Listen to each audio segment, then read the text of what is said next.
हाँ। दिव्य समाचार श्रीमती श्रीअरविंदଙ୍କ ସହ ଘଟିତ 247 ସତ୍ୟ କାହାଣୀ। ମୂଳ ରଚନା ରହିଛି ଶ୍ୟାମ କୁମାରୀଙ୍କର, ରୂପାନ୍ତର ଧ୍ରୁବଚରଣ ହୋତା। ବିଷୟବସ୍ତୁ ଅଛି ତାଙ୍କ ପଥ ପ୍ରଦର୍ଶନ। ଏକ ଦିବ୍ୟ ଯନ୍ତ୍ର। ଥରେ ଶ୍ରୀମା ଆରଙ୍କୁ କହିଥିଲେ, ଦିବ୍ୟ ଯନ୍ତ୍ର ହେବା ନିମନ୍ତେ ନିଜକୁ ପ୍ରସ୍ତୁତ କରିବା ପାଇଁ ଜଣକୁ ଅନ୍ୟୁନ 40 ବର୍ଷ ଦରକାର ହେବ। ସେଥିପାଇଁ ସର୍ତ୍ତାବଳୀ ହେଲା ବ୍ୟକ୍ତି ସତ୍ୟନିଷ୍ଠ, ଐକାନ୍ତିକ ଓ ସାଧୁ ହୋଇଥିବା ଅନିବାର୍ଯ୍ୟ, ଅନ୍ୟଥା ଏଥିପାଇଁ ଯୁଗ ଯୁଗ ଲାଗିଯାଏ।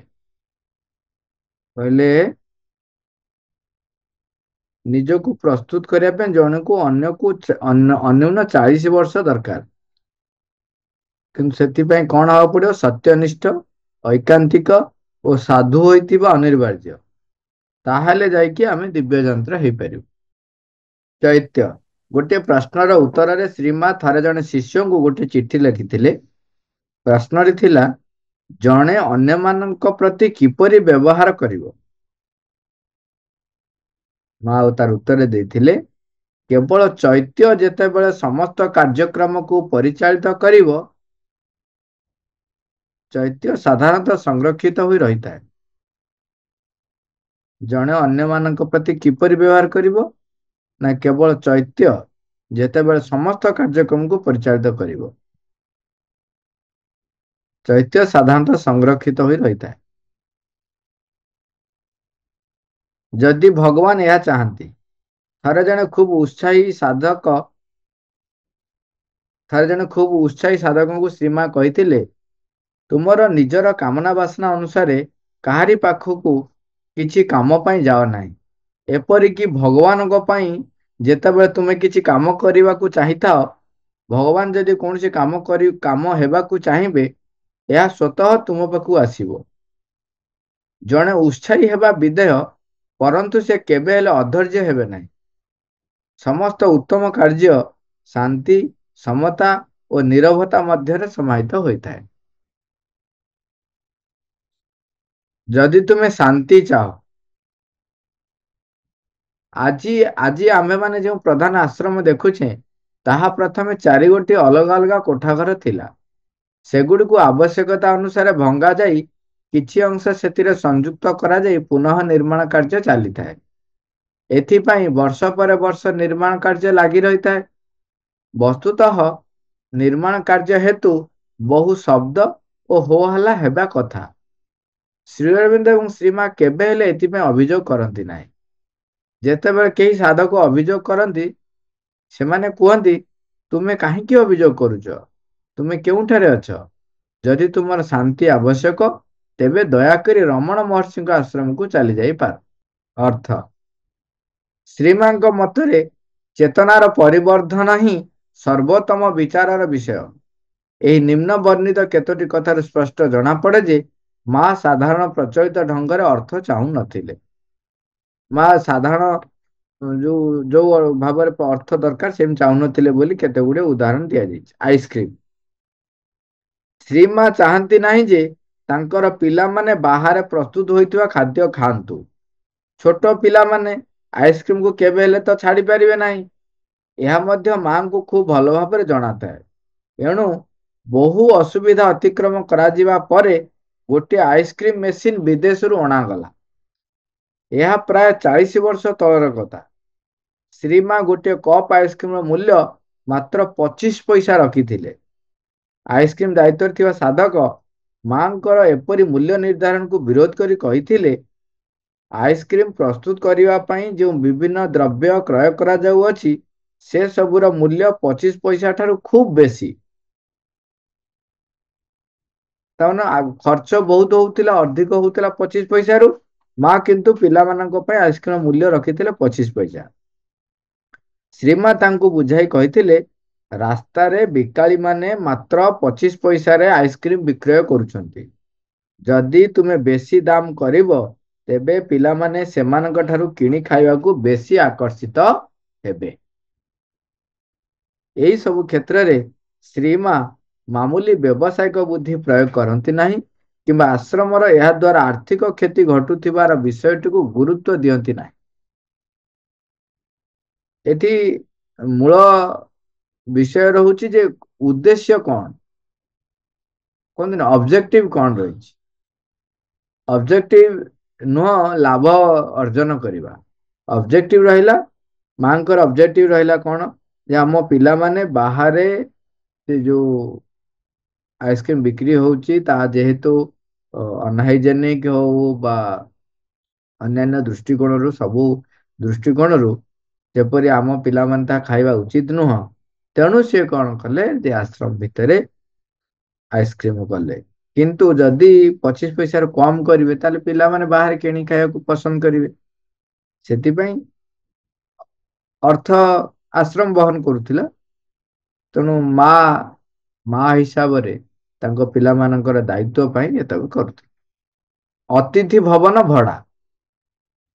ଆଶ୍ରମର ଅତିଥି ଭବନ ଦାୟିତ୍ୱରେ ଥିବା ସାଧକ ଶ୍ରୀମାଙ୍କୁ ଥରେ ଜଣାଇଲେ, ଅତିଥିମାନଙ୍କୁ ଯେଉଁ ଖାଦ୍ୟପେୟ ଓ ଅନ୍ୟାନ୍ୟ ଜିନିଷପତ୍ର ଯୋଗାଇ ଦିଆଯାଉଅଛି, ତାହାର ମୂଲ୍ୟ ସେମାନଙ୍କ ଠାରୁ ଆଦାୟ ହେଉଥିବା ଅର୍ଥଠାରୁ ଯଥେଷ୍ଟ ବେଶୀ ପଡୁଅଛି। ଏହି ପରିସ୍ଥିତିର ମୁକାବିଲା କରିବା ପାଇଁ ସେ ଆଉ ଅନ୍ୟୁନ 5 ଟଙ୍କା ବଢେଇ ଦେବାକୁ ଗୋଟେ ପ୍ରସ୍ତାବ ଦେଇଥିଲେ। ଶ୍ରୀମା ତାଙ୍କୁ ଖୁବ୍ ମଧୁର ଭାବରେ ଗୋଟେ ଚିଠି ଲେଖି ଜଣାଇଲେ, ତୁମେ ଯଦି ଖାଇବା ବାବଦରେ ଆଉ 5 ଟଙ୍କା ବଢାଇବାକୁ ଚାହୁଁଛ, ତେବେ ଗୋଟିଏ କଥା କର, ରହିବା ବାବଦରେ 5 ଟଙ୍କା କମେଇ ଦିଅ। ତାମାନେ ଯେତିକି ଟଙ୍କା ନିଆଯାଉଥିଲା ସେତିକି ଟଙ୍କା ନିଆହଉ। ଘର ଭଡ଼ା ଯାହା ଆଦାୟ ହୁଏ ସବୁ ଅର୍ଥ ଶ୍ରୀମାଙ୍କ ନିକଟକୁ ପଠାଇ ଦିଆଯାଏ। ଖାଇବା ପିଇବା ଖର୍ଚ୍ଚ ଯେଉଁ ବ୍ୟକ୍ତି ଅତିଥି ଭବନ ଚଳାଇବା ଦାୟିତ୍ୱରେ ଥାନ୍ତି ତାଙ୍କୁ ଦେଇ ଦିଆଯାଏ। ଏଇ ପରିସ୍ଥିତିରେ ଯାହା ଥିଲା ତାହା ହିଁ ରହିଲା। ତେଣୁ ମା କହୁଥିଲେ ଯେ, ମାନେ ମାଙ୍କ ପାଖକୁ ଯେହେତୁ ଘର ଭଡ଼ା ଆଦାୟ ଯାଉଥିଲା, ମା କହିଲେ ତମେ ଯଦି ଖାଇବା ପିଇବା ଖର୍ଚ୍ଚଟା ବଢେଇବାକୁ ଚାହୁଁଛ ତାହେଲେ ଏ ପଇସାରୁ 5 ଟଙ୍କା କମେଇ ଦିଅ। ମାଙ୍କର ଉଦ୍ଦେଶ୍ୟ ଥିଲା ଯେ ଯେତିକି ଦିଆହଉଥିଲା ସେତିକି ଦିଆହବ। ତେଣୁ ଇଏ ଦେଖିଲେ ନାଇଁ ସେମିତି ଆଉ କାହିଁ କରିବ, ଯାହା ହଉଛି ଯା। ତେଣୁ ପରିସ୍ଥିତି ଯାହା ଥିଲା ତାହା ହିଁ ରହିଲା। ମୁଁ ଶିକ୍ଷାକୁ ବିକ୍ରୟ କରିପାରିବି ନାହିଁ। ଶ୍ରୀମା ଥରେ କହିଲେ, ମୁଁ ଶିକ୍ଷାକୁ ବିକ୍ରି କରିପାରିବି ନାହିଁ। କେବଳ ନାମକୁ ମାତ୍ର ହଷ୍ଟେଲରେ ରହିବା ପାଇଁ ପିଲାମାନଙ୍କ ଠାରୁ ଟଙ୍କା ନିଆଯାଏ, କିନ୍ତୁ ପିଲାମାନେ ଯାହା ଦିଅନ୍ତି ଆଶ୍ରମ ତାଠାରୁ ଯଥେଷ୍ଟ ଅଧିକ ବ୍ୟୟ କରିଥାଏ। ପିଲାମାନଙ୍କ ଠାରୁ ଅଧିକ ଟଙ୍କା ଆଦାୟ କରିବାର ଯାହା ସବୁ ପ୍ରସ୍ତାବ ଆସିଥିଲା, ସେ ସବୁ ଉପରେ ମା ଭେଟ ପ୍ରୟୋଗ ପୂର୍ବକ କହିଥିଲେ, ଯଦି ତୁମ୍ଭେମାନେ ପଢାପଢି ବାବଦରେ ଖର୍ଚ୍ଚ ବଢାଇଦେବ, ମୋର ପିଲାମାନେ ଏଠାକୁ ଆସିପାରିବେ ନାହିଁ। କେବଳ ବଡ ଘର ପିଲାମାନେ ଏଠାକୁ ପଢିବାକୁ ଆସିବେ। ମାତୃଭବନରେ ବି ଯେତେବେଳେ ପଇସା ବଢେଇବା କଥା କୁହାଯାଏ, ବାବାଜୀ ମହାରାଜଙ୍କର କେତେ ଗୁଡେ ନିର୍ଦ୍ଦେଶ ଭିତରୁ ଇଏ ବି ଗୋଟେ ନିର୍ଦ୍ଦେଶ ଥିଲା, ଯେପରି ପିଲାମାନଙ୍କ ଉପରେ ଅର୍ଥର ବୋଝ ନ ପଡେ। ତାହେଲେ କଣ ହବ, ଯୋଉମାନେ ମାଙ୍କ ପାଖକୁ ଆସିବା କଥା ସେମାନେ ଆଉ ନ ଆସି ପାରନ୍ତି ଯଦି ତାଙ୍କ ପାଖରେ ଅର୍ଥ ନାହିଁ। ତେଣୁ ମା ଏଠି ଆରମ୍ଭରୁ ଭିଟୋ ପ୍ରୟୋଗ ପୂର୍ବକ କହିଥିଲେ, ଯଦି ତୁମେମାନେ ପଢାପଢି ବାବଦରେ ଖର୍ଚ୍ଚ ବଢାଇଦେବ, ମୋର ପିଲାମାନେ ଏଠାକୁ ଆସିପାରିବେ ନାହିଁ। କେବଳ ବଡ ଘର ପିଲାମାନେ ଏଠାକୁ ପଢିବାକୁ ଆସିବେ। ତେଣୁ ପିଲାମାନଙ୍କ ପାଖରୁ ଅଧିକ ଟଙ୍କା ଆଦାୟ କରାଯାଉ ନଥିଲା। ମା ମୌଳିକ ବିଶ୍ୱାସ। ଈଶ୍ୱର ସର୍ବବ୍ୟାପୀ ସର୍ବଶକ୍ତିମାନ। ଏହା ଜାଣି ସୁଦ୍ଧା ଯେଉଁମାନେ ନାସ୍ତିକ, ଭଗବାନଙ୍କ ଅସ୍ତିତ୍ୱ ବିଷୟରେ ସନ୍ଦିହାନ, ସେମାନେ ପ୍ରଶ୍ନ ପଚାରିଥାନ୍ତି, ଭଗବାନ କେଉଁଠି ଅଛନ୍ତି? ଏହାର ସଂକ୍ଷିପ୍ତ ଉତ୍ତର ହେଉଛି, ସେ ନିର୍ଦ୍ଦିଷ୍ଟ କୌଣସିଠାରେ ନାହାନ୍ତି। ନିଶ୍ଚିତ ଭାବରେ କୁହାଯାଇପାରେ, ଭଗବାନ ସବୁଠାରେ ସବୁ ସମୟରେ ବିରାଜିତ। ଏହି ବିଶ୍ୱାସ ଦୃଢ଼ ହେଲେ ଭଗବାନଙ୍କୁ ଉପଲବ୍ଧି କରିହୁଏ। ସୂର୍ଯ୍ୟ କିରଣ ପଡୁଥିବା ବେଳେ କେହି ସୂର୍ଯ୍ୟଙ୍କୁ ଦେଖିବା ପାଇଁ ଚେଷ୍ଟା କରିବା ମୂର୍ଖତା ଛଡା ଆଉ କିଛି ନୁହେଁ। ସୂର୍ଯ୍ୟଙ୍କ ଅବସ୍ଥିତି ହିଁ ସୂର୍ଯ୍ୟାଲୋକ ପ୍ରକାଶ କରିଥାଏ। ରେଳଗାଡି ବା ଉଡାଜାହାଜ ଚାଲୁଥିବା ବେଳେ ସେଥିରେ ଯେ ଜଣେ ଚାଳକ ଅଛନ୍ତି, ଏହା କେହି ଅବିଶ୍ୱାସ କରିବେ ନାହିଁ। ପୃଥିବୀ ତାର କକ୍ଷପଥରେ ଘୁରୁଥିବା ବେଳେ ଏବଂ ନଦୀ ତାର ଗତିପଥରେ ଧାଉଁଥିବା ବେଳେ ଏସବୁକୁ ନିୟନ୍ତ୍ରଣ କରୁଥିବା ଭଗବାନଙ୍କ ଅସ୍ତିତ୍ୱ ବିଷୟରେ ସନ୍ଦେହ କରିବା ନିର୍ବୋଧ ପଣିଆ। ପ୍ରତିଦିନ ସୂର୍ଯ୍ୟ ପୂର୍ବ ଦିଗରେ ଉଦିତ ହୋଇ ପଶ୍ଚିମାକାଶରେ ଅସ୍ତ ଯାଉଛନ୍ତି। ଋତୁଚକ୍ରର ଆବର୍ତ୍ତନରେ ଗ୍ରୀଷ୍ମ, ବର୍ଷା, ଶୀତ, ଗୋଟିକ ପରେ ଗୋଟିଏ ଆସୁଛି। ଏସବୁର ନିୟନ୍ତ୍ରକ ଯେ ଈଶ୍ୱର, ଏ କଥା ଜାଣିବାରେ ସନ୍ଦେହ କାହିଁକି? ଏହା ବିଶ୍ୱାସର ଅଭାବ ଛଡ଼ା ଆଉ କିଛି ନୁହେଁ। ଆଧ୍ୟାତ୍ମିକ କ୍ଷେତ୍ରରେ ବିଶ୍ୱାସ ହେଉଛି ମୌଳିକ ଗୁଣ। ଜଣେ ଚିକିତ୍ସକ ରୋଗୀକୁ ପରୀକ୍ଷା କରି ରୋଗର ପ୍ରତିଷେଧକ ନିମନ୍ତେ ଔଷଧ ଦେଇଥାନ୍ତି। କିନ୍ତୁ ଔଷଧ ଉପରେ ଆସ୍ଥା ନ ରଖି ଯଦି ରୋଗୀ ଚିକିତ୍ସକଙ୍କୁ ଓଲଟି ପ୍ରଶ୍ନ ପଚାରନ୍ତି, ଏହି ଔଷଧ ସେବନ ମୋର ଯନ୍ତ୍ରଣା ଦୂର କରିବ ବୋଲି ମୁଁ କିପରି ବିଶ୍ୱାସ କରିବି? ପ୍ରମାଣ ନ ଦେଖି ମୁଁ କିପରି ଔଷଧ ଖାଇବି? ଏ କ୍ଷେତ୍ରରେ ରୋଗୀକୁ ଯନ୍ତ୍ରଣା ଭୋଗିବା ପାଇଁ ଛାଡ଼ିଦେବା ଛଡ଼ା ଚିକିତ୍ସକଙ୍କର ଆଉ ଉପାୟ କ'ଣ? ଈଶ୍ୱର ଅଛନ୍ତି, ଏ ଦିଗରେ ଦୃଢ଼ ବିଶ୍ୱାସର ଆବଶ୍ୟକତା ରହିଛି। ଏହି ବିଶ୍ୱାସ ଜନ୍ମିଲେ ଈଶ୍ୱର ଯେ ସବୁବେଳେ ତୁମ ପାଖେ ପାଖେ ରହି ତୁମର ସବୁ ଆବଶ୍ୟକତା ପୂରଣ କରୁଛନ୍ତି, ଏହା ପ୍ରତ୍ୟେକ ବ୍ୟକ୍ତି ଅନୁଭବ କରିବେ। ଏ ସମ୍ପର୍କରେ ଗୋଟିଏ କାହାଣୀର ଅବତାରଣା କରାଗଲା। ଜଣେ ସନ୍ନ୍ୟାସୀ ଗାଁ ଗାଁ ବୁଲି ଲୋକମାନଙ୍କ ମଧ୍ୟରେ ଭଗବତ ଚେତନା ସୃଷ୍ଟି କରୁଥିଲେ। ଦିନେ ସେ ଗୋଟିଏ ଗ୍ରାମରେ ପ୍ରବେଶ କରି ଦେଖିଲେ ଦଳେ ପିଲା ବେଶ ହସ କୌତୁକରେ ମାତିଛନ୍ତି। ସନ୍ନ୍ୟାସୀଙ୍କୁ ଦେଖି ସମସ୍ତେ ତାଙ୍କ ପାଖକୁ ଆସି ତାଙ୍କୁ ଥଟ୍ଟା ପରିହାସ କରିବାରେ ଲାଗିଲେ। ସେମାନଙ୍କ ମଧ୍ୟରୁ ଜଣେ କହିଲା, ବାବା, ତୁମେ ଆମକୁ ଭଗବାନଙ୍କୁ ଦେଖେଇ ଦିଅ, ନଚେତ୍ ତୁମର ସର୍ବନାଶ ହେବ। ପ୍ରତ୍ୟୁତ୍ପନ୍ନମତି ସନ୍ନ୍ୟାସୀ ଉପସ୍ଥିତ ବୁଦ୍ଧି ପ୍ରୟୋଗ କରି କହିଲେ, ତୁମେମାନେ ଯଦି ଭଗବାନଙ୍କୁ ଦେଖିବା ପାଇଁ ଇଚ୍ଛୁକ, ତାହେଲେ ଖାଣ୍ଟି ଗୋରସ ଗୋଟିଏ ଗିନାରେ ମୋତେ ଦିଅ। ପିଲାମାନେ ତାହା ଦେବା ପରେ ସନ୍ନ୍ୟାସୀ ସେ ଦୁଗ୍ଧକୁ ପରୀକ୍ଷା କଲା ଭଳି ଭଙ୍ଗୀରେ ବହୁ ସମୟ ପର୍ଯ୍ୟନ୍ତ ଚାହିଁ ରହିଲେ। ଏଥିରେ ପିଲାଏ ବିରକ୍ତ ହୋଇ ଧୈର୍ଯ୍ୟ ହରାଇଲେ। ଏଥର ସନ୍ନ୍ୟାସୀ କହିଲେ, ମୋ ଅନୁଭୂତିରୁ ମୁଁ ଜାଣୁଛି ଦୁଗ୍ଧରେ ଲହୁଣୀ ଥାଏ, ମାତ୍ର ତୁମେମାନେ ଯାହା ଆଣିଛ ତହିଁରେ ଲହୁଣୀ ନ ଦେଖି ମୁଁ ଆଶ୍ଚର୍ଯ୍ୟ ହେଉଛି। ଏହା ଶୁଣିଲା ପରେ ଜଣେ ପିଲା କହିଲା, ବାବା, ତୁମର ମତିଭ୍ରମ ହେଲାଣି। ଖାଲି ଆଖିରେ କ'ଣ ଲହୁଣୀ ଦେଖାଯିବ? ଲହୁଣୀ ମିଳିବ ସେତିକି ବେଳେ ଯେତେବେଳେ ଦୁଗ୍ଧ ଦହିରେ ପରିଣତ ହେବ। ଦହିକୁ ମନ୍ଥିଲେ ସିନା ଲହୁଣୀ ଉପରକୁ ଆସିବ। ଏଥି ଉତ୍ତାରୁ ସନ୍ନ୍ୟାସୀ କହିଲେ, ହଁ, ଏହା ସତ୍ୟ। ପ୍ରତି ଟୋପା ଦୁଗ୍ଧରେ ଲହୁଣୀ ଥିଲା ଭଳି ଭଗବାନ ସବୁ ଜାଗାରେ ଅଛନ୍ତି। ମାତ୍ର ସେ ତୁମକୁ ଦେଖାଦେବେ ଯେତେବେଳେ ତୁମ ହୃଦୟରୁ ସମସ୍ତ ମନ୍ଦ ପ୍ରକୃତି ଦୂର କରିଦେବ। ଏଥିପାଇଁ ସାଧନା ଦରକାର। ମୋତେ ସବୁବେଳେ କହିବ। ଲାଲଜୀ ଭାଇ ଆଶ୍ରମରେ ଆସି ସ୍ଥାୟୀ ହୋଇ ରହିବା ପୂର୍ବରୁ ଯେତେବେଳେ ଆଶ୍ରମ ପରିଦର୍ଶନ ଆସୁଥିଲେ, ଶ୍ରୀମା ତାଙ୍କୁ ପଚାରନ୍ତି, ଆଫ୍ରିକାରେ କିପରି କାର୍ଯ୍ୟ ଚାଲିଛି? ଥରେ ଲାଲଜୀ ଭାଇ କହିଲେ, ଆଫ୍ରିକାରେ ଏଥର ଆଖୁ ଚାଷରେ ବହୁତ ମରୁଡ଼ି ହୋଇଯାଇଛି। ଆଖୁ ଚାଷରେ ବହୁତ ମରୁଡ଼ି ହୋଇଯାଇଅଛି। ଶ୍ରୀମା ତାଙ୍କୁ ଭର୍ତ୍ସନା ପୂର୍ବକ କହିଲେ, ତୁମେ ମୋତେ କାହିଁକି ଏ ବିଷୟ ପୂର୍ବରୁ କହିଲ ନାହିଁ? ମା, ଆପଣଙ୍କୁ ଏପରି ଖୁବ୍ ଛୋଟ ଛୋଟ ଘଟଣା ନେଇ ମୁଁ ଆଦୌ ବ୍ୟସ୍ତ କରିବାକୁ ଚାହେଁନି, ସେ ଉତ୍ତର ଦେଇଥିଲେ। ତାପରେ ଶ୍ରୀମା କହିଲେ, ତୁମ ପାଇଁ ଏଇ ଘଟଣାଟି ଖୁବ୍ ଛୋଟ ମନେ ହୋଇପାରେ, କିନ୍ତୁ ଛୋଟ ଛୋଟ ଚାଷୀମାନଙ୍କ ପାଇଁ ଏହା ଏକ ଖୁବ୍ ବଡ଼ ଘଟଣା। ଯେତେବେଳେ ଯାହା ଅସୁବିଧା ହେବ ମୋତେ ସବୁ କହିବ। ଲାଲଜୀ ଭାଇ କହନ୍ତି, ଏହାପରେ ସେଠାରେ ଯାହା କିଛି ଅସୁବିଧା ହୁଏ ସେ ସହସା ଶ୍ରୀମାଙ୍କୁ ତାରବାର୍ତ୍ତା ଜରିଆରେ କିମ୍ବା ଲିଖିତ ପତ୍ର ମାଧ୍ୟମରେ ଜଣାଇ ଦିଅନ୍ତି। ଏହାର ଉତ୍ତର ଏପରି ହୋଇଥାଏ ଯେ ମା ପତ୍ରଟି ପାଇବା ପୂର୍ବରୁ ବର୍ଷା ହୋଇଯାଇଥାଏ। ପରେ ଏହି ପଣ୍ଡିଚେରୀରେ ଯେତେବେଳେ ବର୍ଷା ହୁଏ ନାହିଁ ଏବଂ ଆଖୁ ଫସଲ ଉପରେ ଆପଦ ବିପଦ ଆସିବାର ଦେଖାଯାଏ, ସେ ଆସି ଶ୍ରୀମାଙ୍କୁ ଜଣାଇ ଦିଅନ୍ତି। ଏହାପରେ ବହୁ ବର୍ଷା ହୁଏ ଏବଂ ସେ ସହସା ସେ କଥା ମଧ୍ୟ ମାଙ୍କୁ କହିଦେଇ ଯାଆନ୍ତି। ପାଣି ଅଭାବରୁ କେବେ ହେଲେ ଆଖୁ ଫସଲ ନଷ୍ଟ ହୁଏ ନାହିଁ। ଛୋଟ ଛୋଟ କଥା ବି ମାଙ୍କୁ ଯେତେବେଳେ କିଏ କହୁଥିଲେ ଯେ ନ କହିଲେ ଚଳିବ ବୋଲି, ମା କହିଲେ କଣ, ତମ ପାଇଁ ସିନା ଛୋଟ ହେଇପାରେ କିନ୍ତୁ ଅନ୍ୟମାନଙ୍କ ପାଇଁ ତ ତା ଛୋଟ ନୁହଁ ନା। ତେଣୁ ତମେ ମତେ ସବୁ କହିବ, ଯେତେବେଳେ ଯାହା ଅସୁବିଧା ହବ ମତେ ସବୁ କହିବ। ଆମେ ଅନେକ ସମୟରେ ଆମର ନିଜର କେତେ ଗୁଡେ କଥା, ହଁ ମୁଁ ଏଇ କଥାଟା କଣ ମାଙ୍କୁ କହିବି, ସବୁ କଥା ମାଙ୍କୁ କହିବ। ତଦ୍ୱାରା ମାଙ୍କର ଆଲୋକ ତା ଉପରେ ପଡିପାରିବ। ଭୟବଶତଃ କୌଣସି ଜିନିଷ ଗ୍ରହଣ କର ନାହିଁ। ପୁରାଣୀଙ୍କର ଥରକର ବିଦେଶ ଯାତ୍ରା ସମୟରେ ଜଣେ ବଳିଷ୍ଠ ସ୍ୱାସ୍ଥ୍ୟବାନ ଯୁବକଙ୍କ ସମ୍ପର୍କରେ ଆସିଥିଲେ।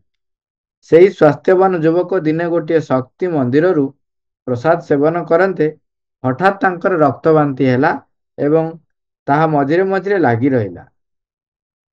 ସମ୍ଭବତଃ ସେ ପ୍ରସାଦ ସେବନ କରିବା ବେଳେ ପ୍ରସାଦ ମାଧ୍ୟମରେ କୌଣସି ମନ୍ଦ ପ୍ରଭାବ ତାଙ୍କ ମଧ୍ୟରେ ଅନୁପ୍ରବେଶ କରିଥିଲା। ପୁରାଣୀ ତାଙ୍କୁ ଉପଦେଶ ଦେଲେ ସେ ପଣ୍ଡିଚେରୀ ଗଲେ ଶ୍ରୀମାଙ୍କ ଆଶୀର୍ବାଦ ପାଇ ଆରୋଗ୍ୟ ହୋଇଯିବେ। ପୁରାଣୀ ତାଙ୍କୁ ଉପଦେଶ ଦେଲେ ସେ ପଣ୍ଡିଚେରୀ ଗଲେ ଶ୍ରୀମାଙ୍କ ଆଶୀର୍ବାଦ ପାଇ ଆରୋଗ୍ୟ ହୋଇଯିବେ। ତାମାନେ ସେ ସେଠୁ ପ୍ରସାଦ ପାଇସାରିବା ପରେ ତାଙ୍କର ମଝିରେ ମଝିରେ ଏମିତି ବାନ୍ତି ହଉଥାଏ ଏବଂ ସେ ବାନ୍ତିରେ ରକ୍ତ ପଡୁଥାଏ। ରକ୍ତ ବାନ୍ତି ତାଙ୍କର ଲାଗି ରହିଲା। ତାମାନେ ସେଠୁ ସେ ପ୍ରସାଦ ପାଇକି ଆସିଗଲେ, କିନ୍ତୁ ତାପରେ ବି ତାଙ୍କର ଅନ୍ୟ ସମୟରେ ବି ରକ୍ତ ବାନ୍ତି ହେଇଥିଲା। ସେ ଯେତେବେଳେ ଶୁଣିଲେ ଯେ ପଣ୍ଡିଚେରୀ ଗଲେ ମାଙ୍କ ଆଶୀର୍ବାଦ ପାଇଲେ ଆରୋଗ୍ୟ ହେଇଯିବେ, ତାହା ହିଁ ହେଲା। ସେ ପଣ୍ଡିଚେରୀ ଆସିଲେ, ଶ୍ରୀମାଙ୍କ ଦର୍ଶନ କଲେ। ଦର୍ଶନ ସମୟରେ ଶ୍ରୀମାଙ୍କ ଆଗରେ ପୂର୍ବର ସେଇ ଘଟଣା ଗୁଡ଼ିକୁ ସେ ବର୍ଣ୍ଣନା କରିଥିଲେ। ଶ୍ରୀମା ତାଙ୍କୁ କହିଥିଲେ, ତୁମେ ପ୍ରସାଦ ସେବନ କରିବା ଉଚିତ ନଥିଲା। ସେ ଯୁବକଟି ଉତ୍ତର ଦେଇ କହିଥିଲେ, ମା, ଆମ୍ଭେମାନେ ବାହାର ପୃଥିବୀରେ ବାସ କରୁଛୁ। ସାମାଜିକ ପ୍ରଚଳିତ ପ୍ରଥା ଅନୁସାରେ ଆମେ ସ୍ପଷ୍ଟ ମନା କରିବା ସମ୍ଭବପର ହେଉନାହିଁ। ଶ୍ରୀମା ଉତ୍ତରରେ କହିଥିଲେ, ଭୟ ହେତୁ କୌଣସି ଜିନିଷ ଗ୍ରହଣ କରିବ ନାହିଁ। ଯାହା ତୁମର ସତ୍ତା ଗ୍ରହଣ କରିବା ପାଇଁ ଇଚ୍ଛା କରିବ, କେବଳ ସେତିକି ମାତ୍ର ଗ୍ରହଣ କର। ଶ୍ରୀମାଙ୍କର ଅପାର କରୁଣାରୁ ସେ ଖୁବ୍ ଶୀଘ୍ର ଆରୋଗ୍ୟ ଲାଭ କରିଥିଲେ। ସେ ଯୋଉ କଥାଟି ଉଠେଇଲେ, ଯେହେତୁ ସେ ବାହାରେ ରହୁଛନ୍ତି, ମନ୍ଦିରରେ କୋଉଠି ଗଲେ ସେ ପ୍ରସାଦ ଦେଲେ ଗ୍ରହଣ କରିବେ କି ନ କରିବେ? ବାଧ୍ୟ ଗ୍ରହଣ କରିବା ପାଇଁ, ଡରିକିରି ନାଇଁ କାଳେ କଣ ଲୋକ କଣ କହିବେ କରିବେ। ସେଇଥିପାଇଁ ମା କହୁଛନ୍ତି ଯେ ତୁମେ ଭୟ ହେତୁ କୌଣସି ଜିନିଷ ଗ୍ରହଣ କରିବ ନାହିଁ। ଯଦି ତୁମ ଭିତରେ ଆସିଲା ଯେ ନାଇଁ ମୁଁ ପ୍ରସାଦ ସେବନ କରିବି ନାହିଁ, କରିବ ନାହିଁ। ଯଦି ତାହେଲେ ତୁମେ ଭୟ ସହିତ ଗ୍ରହଣ କର ନାହିଁ। ଯାହା ବି ହଉ, ମାଙ୍କୁ ସେ ଜଣେଇ ଦେଲେ। ମାଙ୍କ ପାଖରେ ଆସି ପହଞ୍ଚିଲେ। ମାଙ୍କର ଅପାର କରୁଣାରୁ ସେ ଖୁବ୍ ଶୀଘ୍ର ଆରୋଗ୍ୟ ଲାଭ କଲେ। ଗୋଟିଏ ଛୋଟ ମୃଦୁ ଭର୍ତ୍ସନା ଯେ ଆଶ୍ରମର ଗୋଟିଏ ଖୁବ୍ ସୁନ୍ଦର ଘରେ ବାସ କରୁଥିଲେ। ସେଇ ଘରେ କେତେ ଗୁଡ଼ିଏ ଅଦଳ ବଦଳ ଓ ସଂଯୁକ୍ତିକରଣ ପରିକଳ୍ପନା କରାଯାଇଥିଲା। ଏହି କାରଣରୁ ଘରଟିକୁ ଖାଲି କରିବା ଆବଶ୍ୟକ ହେଲା। ଅଦଳ ବଦଳ ମାନେ ଘରେ ଚେଞ୍ଜ ଚାଞ୍ଜ କିଛି କରାହଉଥିଲା ଏବଂ ନୂଆ କିଛି କରାହଉଥିଲା। ଏହି କାରଣରୁ ଘରଟିକୁ ଖାଲି କରିବା ଆବଶ୍ୟକ ହେଲା। ଯେ ଏବଂ ଅନ୍ୟାନ୍ୟ ସାଧକ ଗଣଙ୍କୁ ଅନ୍ୟ ଏକ ଗୃହକୁ ସ୍ଥାନାନ୍ତରିତ କରାଗଲା। ସେଠାରେ କେତେକ ଅଭାବ ଅସୁବିଧା ଥାଏ, ଯେ ବିଭିନ୍ନ ବିଷୟରେ ଅଭିଯୋଗ କରିବାରେ ଲାଗିଲେ। ତାଙ୍କୁ ଯୋଉ ନୂଆ ଘରକୁ ଗୋଟେ ମାନେ ଅନ୍ୟ ଏକ ଘରକୁ ସ୍ଥାନାନ୍ତର କରାହେଇଥିଲା, ଯଦ୍ୱାରା ଏ ଘର କାମ ସରିଗଲେ ସେ ଆସିବେ। କିନ୍ତୁ ସେ ସେଠି ଥିଲାବେଳେ ମାଙ୍କୁ ଅନେକ ବିଭିନ୍ନ ବିଷୟରେ ଅଭିଯୋଗ କରିବା ଲାଗିଲେ। ଏଇ ସବୁ କଥା ଶୁଣି ଶ୍ରୀମା କହିଥିଲେ, ଏଠାରେ ଏତେ ବର୍ଷ ରହିବା ପରେ ଏହା ତୁମେ ଶିକ୍ଷା କଲ? ଶ୍ରୀମାଙ୍କର ଏହି ଛୋଟ ମୃଦୁ ଭର୍ତ୍ସନା ଯେଙ୍କର ମନ ମଧ୍ୟରେ ଯେଉଁ ସବୁ ଅଭାବ ଅଭିଯୋଗ ଉଠିଥିଲା, ସେ ସବୁ ଗୋଟାଏ ମୁହୂର୍ତ୍ତରେ କେଉଁଆଡେ ଦୂର ହୋଇ ଯାଇଥିଲା। ଯେ ସେଇ ଗୃହରେ ଚୈତ୍ୟ ମନୋଭାବ ନେଇ ଶେଷ ନିଶ୍ୱାସ ତ୍ୟାଗ କରିବା ପର୍ଯ୍ୟନ୍ତ ବାସ କରିଥିଲେ। ତାଙ୍କ ଭିତରେ ସେ ଅଭିଯୋଗଟି କୁଆଡେ ଚାଲିଗଲା। ପ୍ରଥମେ କାମ। ବହୁ ବର୍ଷ ତଳର ଗୋଟିଏ କଥା। ମଦନଲାଲ ପ୍ରଥମେ ଆଶ୍ରମରେ ଆସି ଯୋଗଦାନ କରିଥାନ୍ତି। ତାଙ୍କୁ ମେଡିଟେସନ ହଲରେ ଥିବା କବାଟ ଓ ଝରକା ଗୁଡ଼ିକୁ ସଫା କରିବା କାର୍ଯ୍ୟଟି ଦିଆଯାଇଥିଲା। ସେହି ସବୁ ଦିନ ଗୁଡ଼ିକରେ ଶ୍ରୀମା ଟେନିସ୍ ଖେଳିବାକୁ, ଖେଳ ପଡ଼ିଆକୁ ଓ ସାନ୍ଧ୍ୟ ଭ୍ରମଣକୁ ଯାଆନ୍ତି। ମା ଉପର ତାଲାରୁ ତଳକୁ ଓହ୍ଲାଇ ଆସି ବାହାରକୁ ଯାଆନ୍ତି। ପ୍ରଧାନ ଆଶ୍ରମରେ ରହୁଥିବା ଓ ବିଭିନ୍ନ କାମରେ ନିୟୋଜିତ ହୋଇଥିବା ସାଧକ ସାଧିକା ମାନେ ଶ୍ରୀମା ବାହାରକୁ ଯିବା ସମୟରେ ସେଠାରେ ଠିଆ ହୋଇ ଶ୍ରୀମାଙ୍କର ଦର୍ଶନର ସୁଯୋଗ ନିଅନ୍ତି। ଦିନେ ଶ୍ରୀମା ସିଡିରେ ତଳକୁ ଓହ୍ଲାଇ ଆସୁଥିବା ସମୟରେ ଧ୍ୟାନ ଗୃହରେ ମଦନଲାଲ ଶ୍ରୀମାଙ୍କ ଦର୍ଶନ ପାଇଁ ଆସି ଠିଆ ହୋଇଥାନ୍ତି। ତାଙ୍କୁ ଶ୍ରୀମା ପଚାରିଲେ, ତୁମେ ଏଠାରେ କାହିଁକି ଠିଆ ହୋଇଛ? ସେ ଉତ୍ତର ଦଉଛନ୍ତି, ମା, ଆପଣଙ୍କୁ ଦର୍ଶନ କରିବାକୁ। ମା କହିଥିଲେ, କାହିଁକି? ତୁମେ ଚାଲିଯାଅ। ତୁମକୁ ଦିଆଯାଇଥିବା କାମଟି ହେଲା ପ୍ରଥମ କାମ। କାମ ଛାଡ଼ି ଏଠାକୁ ମୋତେ ଦେଖିବାକୁ ଆସିବ ନାହିଁ। ଏହି ଉପଦେଶ ମଦନଲାଲ ତାଙ୍କର ସମଗ୍ର ଜୀବନରେ ପାଳନ କରିଥିଲେ। ଗୋଟିଏ କଥା ବି ସ୍ପଷ୍ଟ ଜଣାପଡ଼େ, ଏପରିକି ସେ ଚାଲିବାକୁ ଓ ସିଧା ହୋଇ ଠିଆ ହେବାକୁ ଆଉ ସମର୍ଥ ହୋଇପାରୁନଥିବା ବେଳେ ଦେଖାଯାଏ ଯେ ସେ ବହୁ କଷ୍ଟରେ ଘୁଷୁରି ଘୁଷୁରି ଆସି ଧ୍ୟାନ ଗୃହ ଓ ସେଠାରେ ଥିବା ସିଡ଼ିଟିକୁ ଏକ ଜ୍ୟୋତିର୍ମୟ ସ୍ମିତ ହାସ୍ୟ ବଦନରେ ସଫା କରିବାରେ ଲାଗିଥାନ୍ତି। ଏପରିକି ସେ ଚାଲିବାକୁ ଓ ସିଧା ହୋଇ ଠିଆ ହେବାକୁ ଆଉ ସମର୍ଥ ହୋଇପାରୁନଥିବା ବେଳେ ଦେଖାଯାଏ ଯେ ସେ ବହୁ କଷ୍ଟରେ ଘୁଷୁରି ଘୁଷୁରି ଆସି ଧ୍ୟାନ ଗୃହ ଓ ସେଠାରେ ଥିବା ସିଡ଼ିଟିକୁ ଏକ ଜ୍ୟୋତିର୍ମୟ ସ୍ମିତ ହାସ୍ୟ ବଦନରେ ସଫା କରିବାରେ ଲାଗିଥାନ୍ତି। ଭରଣ ପୋଷଣ ଅର୍ଥ। ଥରେ ବି ନାମ୍ନୀ ଜଣେ ଯୁବତୀ ବିବାହିତା ସ୍ତ୍ରୀ ତାଙ୍କର ସ୍ୱାମୀଙ୍କୁ ପରିତ୍ୟାଗ କରି ନିଜର ପିଲାଟିକୁ ସାଙ୍ଗରେ ଆଣି ଏଠାରେ ଆସି ଆଶ୍ରମ ଜୀବନଯାପନ କଲେ। 4 ବର୍ଷ ଅପେକ୍ଷା କରିବା ପରେ ତାଙ୍କ ସ୍ୱାମୀ ତାଙ୍କୁ ଛାଡ଼ପତ୍ର ଦେଇ ଆଉଥରେ ବିବାହ କରିବା ପାଇଁ ଚାହିଁଲେ। ଏକଥା ଶୁଣି ସେହି ସାଧିକାଙ୍କର କେହି ଜଣେ ଶୁଭାକାଂକ୍ଷୀ ତାଙ୍କୁ କହିଲେ, ସ୍ୱାମୀ ଯଦି ତୁମକୁ ଛାଡ଼ପତ୍ର ଦିଅନ୍ତି ତେବେ ତୁମେ ସ୍ୱାମୀଙ୍କ ନିକଟରେ ଭରଣ ପୋଷଣ ଖର୍ଚ୍ଚ ଦାବି କର।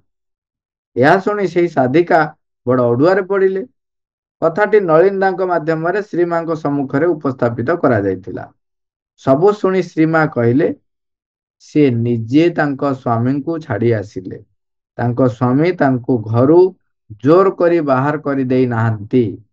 ଏଣୁ ତାଙ୍କ ଉପରେ ଭରଣ ପୋଷଣ ଦାବି କରିବା ଆଦୌ ଉଚିତ ନୁହେଁ।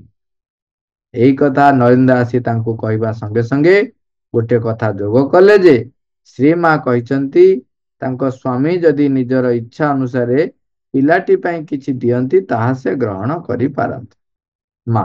ମା, ଥ୍ୟାଙ୍କ ୟୁ ଅଲ୍।